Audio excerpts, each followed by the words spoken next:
Hai, masih bersama saya, Mr. G, bicara. Tentu saja bicara tentang kebenaran berdasarkan fakta, data, dan realita. Teman-teman, ini ada yang menarik ya terkait dengan penegakan hukum. Jaksa, jaksa ditahan oleh jaksa. Kok bisa ya?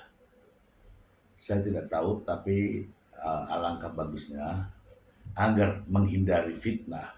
Kita bacakan dulu berikut ini. Dari Kompas.com, Jaksa Kejati Banten ditahan Kejati Jabar usai diduga jual aset sitaan kasus KSP Pandawa. Serang Kompas.com, pembongkaran kasus dugaan penjualan barang bukti oleh oknum jaksa kembali mencoreng institusi penegak hukum. Seorang jaksa berinisial IR yang bertugas di Kejaksaan Tinggi Banten kini harus berhadapan dengan proses hukum setelah ditahan oleh Kejaksaan Tinggi Jawa Barat. Kasus ini mencuat ke publik karena berkaitan dengan pengelolaan barang bukti dari perkara besar investasi bodong Koperasi Simpan Pinjam Pandawa Mandiri Group yang sempat merugikan masyarakat hingga triliunan rupiah. Apa yang sebenarnya terjadi dalam kasus ini? Kepala Seksi Penerangan Hukum Kasipenkum Kejati Banten, Jonathan Surata Martua, membenarkan bahwa IR merupakan jaksa aktif yang kini tengah menjalani proses hukum. Iya, benar, yang bersangkutan memang jaksa di Kejati Banten. Saat ini sedang menjalani proses hukum di Kejati Jawa Barat. Meski demikian, pihak Kejati Banten belum merinci secara detail kronologi perkara tersebut. Ia meminta agar penjelasan lebih lanjut dikonfirmasi langsung kepada Kejati Jawa Barat sebagai pihak yang menangani kasus. Bagaimana dugaan pelanggaran itu terjadi? Berdasarkan informasi yang diperoleh Kompas.com, dugaan tindak pidana ini berkaitan dengan penjualan atau pengelolaan tidak semestinya terhadap barang bukti sitaan. Barang bukti tersebut berasal dari kasus investasi bodong KSP Pandawa Mandiri Group dengan terpidana Salman Nuryanto dalam perkara tersebut. Berbagai aset bernilai besar disita negara, antara lain properti, kendaraan, uang tunai miliaran rupiah. Aset-aset tersebut seharusnya dikelola untuk kepentingan pemulihan kerugian korban. Namun dalam perjalanannya muncul dugaan bahwa sebagian aset tersebut tidak dikelola sesuai ketentuan hukum yang berlaku. IR diketahui pernah menjabat sebagai Kepala Seksi Pengelolaan Barang Bukti dan Barang Rampasan di Kejaksaan Negeri Depok. Posisi ini memiliki tanggung jawab penting mengelola, menyimpan, serta memastikan keamanan barang bukti. Selain itu, IR juga pernah bertugas di wilayah hukum Jawa Barat sebelum akhirnya dipindahkan ke Kejati, Banten. Dalam tindak pidana tersebut disinyalir terjadi saat yang bersangkutan masih bertugas di Jawa Barat, bukan ketika menjabat di Banten.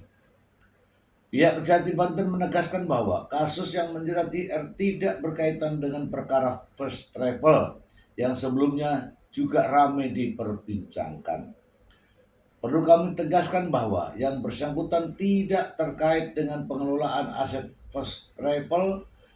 Untuk penjelasan lebih lanjut silakan konfirmasi ke Kejaksaan Tinggi Jawa Barat.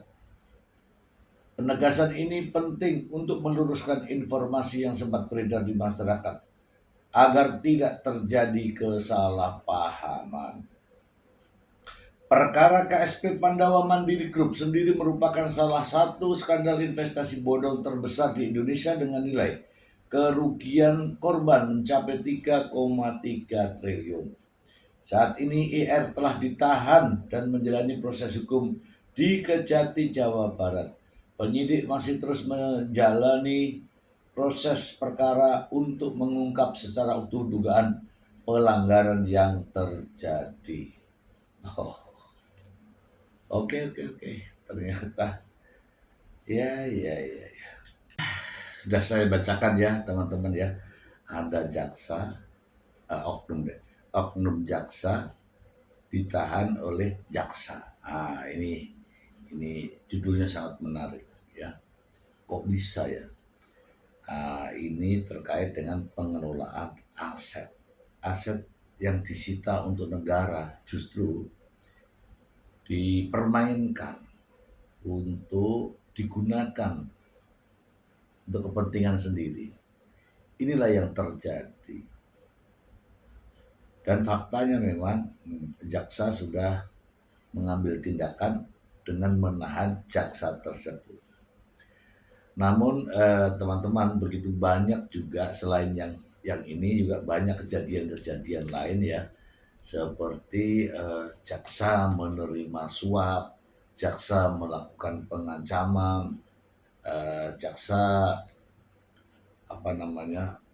bekerja sama dengan tersangka dan sebagainya ya. Saya ingin tunjukkan ya salah satu berita ya, antaranya ini ya. Ini ada saksi bongkar aliran dana. Nih, ini jaksa juga. Ya, kemudian sidang pemerasan oknum, jaksa minta 700 juta, janji vonis bebas. Nah, ini kan gimana mau bebas kan? Nih, jaksa Banten diduga ya kan memeras warga Korea dengan tarif ringankan capai 2 miliar. Ya, itulah faktanya ya. Saya tidak sedang menyebarkan hoax, tapi beritanya ada. Itu saja informasi dari saya teman-teman. Payah ini kalau didalami. Kita lanjut yang akan datang. Oke, bye.